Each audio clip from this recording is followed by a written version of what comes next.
Les entreprises s'engagent avec notre partenaire Un Jeune, Une Solution, un entrepreneur, une entrepreneuse qui s'engage pour l'emploi. On accueille aujourd'hui Mélanie Léger. Bonjour Mélanie. Bonjour. On est ravis de vous accueillir. Alors, votre entreprise s'appelle ML Service. En préparant l'émission, je me dis, tiens, il y a peut-être bien un rapport avec les initiales de Mélanie Léger, fondatrice, dirigeante donc de ML Service. Dites-nous en quelques mots, qu'est-ce que fait votre entreprise ? Alors en fait, ML Service, c'est une entreprise un petit peu assimilée à un organisme de formation, puisque le but, c'est d'aider les gens à trouver leur voie, donc à travers différentes formations. On a les bilans de compétences qui vont être déclinés après en différentes sous-catégories. Donc avec les spécialités burn-out, les fabriques de l'énergie positive, enfin voilà, il y a différentes choses. Et à côté de ça, c'est également une chargée de recrutement pour les entreprises avec un recrutement inclusif. Alors c'est intéressant parce que votre histoire professionnelle, votre parcours de vie fait évidemment écho ou fait miroir à la création de votre entreprise. Parce que vous quittez le bac et comme vous ne savez pas trop où vous allez, vous commencez à travailler tout de suite. C'est ça votre histoire au départ. C'est ça, tout à fait. En fait, à l'école, j'ai toujours eu des gens qui m'ont dit ce que je devais faire, où je devais aller, quelle section je devais choisir. Et je trouve que... Et vos parents aussi qui devaient apporter aussi leur grain de sel. Voilà, et finalement, on ne m'écoutait pas vraiment.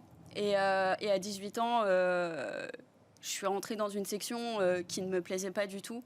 Et en fait, du coup, je me suis dit, il faut que j'aille plutôt... trouver ma voie par moi-même, en fait, aller travailler directement. Donc, je suis passée par différents métiers. J'ai fait de la menuiserie, de la couverture, de l'électricité. J'ai fait caissière. J'ai fait plein de jobs en intérim pour trouver ma voie, ce que j'ai trouvé un peu plus tard, et ce qui fait que j'ai repris, du coup, mes études en alternance par la suite. Banque, commissaire aux comptes, agence d'emploi temporaire. C'est-à-dire que là, vous passez dans le secteur tertiaire, après avoir connu les métiers manuels. Ouais. Donc, une vue un peu panoramique du monde du travail. À quel moment vous décidez de devenir entrepreneuse? Ou est-ce que vous ne l'étiez pas déjà, finalement, à la sortie du bac, dans cette espèce de façon d'être libre, de vouloir choisir votre vie? Je pense qu'en fait, au fond de moi, j'ai toujours voulu ouvrir mon entreprise. Je cherchais juste la bonne idée. Et surtout, en fait, en étant jeune, on n'a pas forcément non plus toutes les connaissances nécessaires à être, on va dire, crédible. Je le dis entre guillemets parce que voilà, c'est crédible face à des personnes qui peuvent être dirigeants d'entreprise de 40, 50 votre légitimité. Années. Voilà. Donc, je voulais aussi avoir un poids et toucher un peu à tout avant de me lancer. Là, aujourd'hui, vous êtes confronté à la crise de croissance de quelqu'un qui a démarré son entreprise en juin 2020.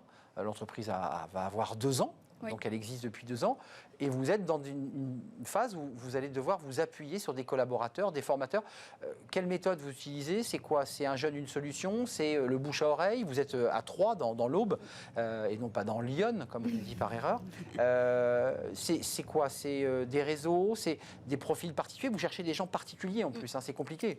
Alors en fait, oui, aujourd'hui, en fait, je me retrouve confrontée avec beaucoup de personnes qui me sollicitent parce que le Covid a fait qu'ils se sont remis en question sur leur métier, se sont un peu tournés vers moi parce qu'ils savent que j'ai un parcours assez atypique et que je suis du coup très compréhensive sur leur parcours. Et du coup, je recherche des personnes, des formateurs en fait, qui ont cette vision que j'ai, c'est-à-dire d'accompagner les gens dans leur retour à l'emploi, etc. Et du coup, je suis rentrée dans le club inclusive, All Inclusive de l'Aube, donc qui fait partie de la CCI, qui me permet également de toucher encore plus de personnes et d'avoir un réseau qui peut se créer, quoi. Là, aujourd'hui, en termes de recherche d'emploi, vous recherchez quoi? Quel profil? Et jusqu'où vous pensez aller dans les 2 années qui viennent? Vous faites un peu de prospective en disant, voilà, il faut que j'embauche. D'abord, les formateurs sont souvent des prestataires. J'imagine qu'il n'y a pas d'embauche directe. Pour l'instant, il y a des embauches en direct ou c'est que de la prestation? Non, pour le moment, je fais qu'avec des prestataires parce que, comme vous l'avez dit, la formation, aujourd'hui, on est plutôt indépendant. En revanche, une personne qui va venir me solliciter, comme ça a été le cas il y a quelques mois, une personne qui n'était plus bien dans son entreprise, qui m'a dit « j'aimerais faire ce que tu as fait », je l'ai aidé à construire son entreprise. Je lui ai donné les contacts qu'il fallait pour qu'elle puisse se lancer, etc. J'attends qu'elle puisse se faire la main. Et puis dans quel secteur, excusez-moi? Travailler avec moi. La personne qui vous a vu, c'est quel secteur? Alors, elle est plutôt orientée sur tout ce qui est commerce pour les jeunes, donc bac pro vente, bac pro BTS, NDRC, etc. Et c'est plutôt issu de ça. Donc, voilà. Concrètement, j'appelle ou j'envoie un mail à ML Service. Quelqu'un me répond, vous, j'imagine. en quoi vous répondez à mes besoins. Je vous dis, voilà, j'ai un emploi, mais je me sens mal.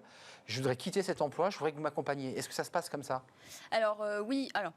On va avoir une première conversation, effectivement, pour savoir un petit peu pourquoi ça se passe mal, en fait. Le diagnostic, quoi. Voilà, de diagnostic, pourquoi ça se passe mal. Est-ce que c'est vraiment par rapport au job ou est-ce que c'est par rapport à l'entreprise? En fait, il y a deux nuances. On peut très bien ne pas aimer son job, mais aimer son entreprise. Ouais. Et donc, dans ce cas-là, on peut envisager soit une évolution de carrière, voilà, et en restant là où on est, soit changer d'entreprise. Et dans ce cas-là, c'est là où il y a un peu plus de travail. Et comment vous vous définissez? Parce que ce que vous me décrivez là, sur ce plateau, quasiment toutes les semaines, on a des coachs qui viennent nous faire part aussi de ces interrogations. Vous êtes quoi? Entrepreneuse, coach, psychologue, accompagnatrice? Comment vous vous définiriez? Alors moi, je me définis comme accompagnatrice et développeuse de compétences. Ni formatrice, ni coach. Parce que, en fait, aujourd'hui, je trouve que formateur, c'est vague et précis. On a consultant, on a coach, en fait, galvaudé. On a plein de mots. Voilà. Et moi, je suis plutôt là pour développer les compétences, c'est-à-dire que les personnes, elles ont toujours un savoir-faire qui existe ou un savoir. Vous les faites émerger. Et en fait, on fait ressortir le tout. Voilà. Concrètement, vous qui avez vraiment les pieds sur le terrain, là, au contact des salariés, de gens qui sont un peu gagnés par le blues, ils sont de plus en plus nombreux, ceux-là, à essayer de se dire... Il y a autre chose en moi, je voudrais le valoriser là. Oui, il y en a eu de plus en plus. Covid, hein. Ouais, le Covid a vraiment changé la perception des choses des gens, en fait, sur leur vie, sur leurs envies. On a des personnes aussi qui arrivent à un âge où, en fait, au-delà du Covid, hein, même en dehors, par exemple, les mamans. Les mamans qui ont pris un job à 20 et quelques années après leurs études. Bien sûr. Et qui ont élevé leurs enfants, et puis qui arrivaient à 45 ans, quand les enfants quittent le nid, ils se disent « Ok, et maintenant je fais quoi ?» Voilà. Et maintenant je fais quoi vraiment de ma vie, en fait? C'est ça, voilà. Je fais quoi de ma vie? Ce job, je l'ai pris parce que c'était alimentaire, et aujourd'hui, j'ai envie d'autre chose. Donc ces personnes-là aussi, on les accompagne et on leur montre qu'il y a d'autres choses qui peuvent exister. Pour l'instant, combien de clients, enfin, je ne sais pas si vous les appelez vos clients d'ailleurs, parce que ce n'est pas une relation que commerciale entre vous et eux. Combien vous avez de personnes là, que vous suivez? Alors, à l'heure actuelle, je suis sur 25 personnes en ce moment en même temps. Donc oui, d'où l'importance de... C'est énorme. Voilà, c'est énorme parce que c'est en moyenne des accompagnements qui vont aller entre 14 et 24 heures, donc découpés en plus. Donc c'est beaucoup de travail. Et depuis la création de l'entreprise, je suis à peu près 450-500 personnes d'accompagner. Depuis juin 2020. C'est ça. C'est colossal. Et donc à la recherche de formateurs, mais peut-être aussi en fonction aussi du matching, parce qu'il faut que ça matche en fait, il faut que ça colle. Oui, il faut que ça soit mes valeurs, il faut que ça soit vraiment de l'accompagnement et non pas de la formation, dans le sens où on apprend quelque chose à quelqu'un, on est juste là pour faire ressortir ce que lui sait déjà.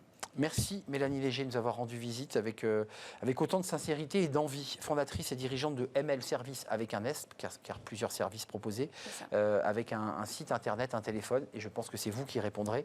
Oui. Au téléphone, ça se passe à 3.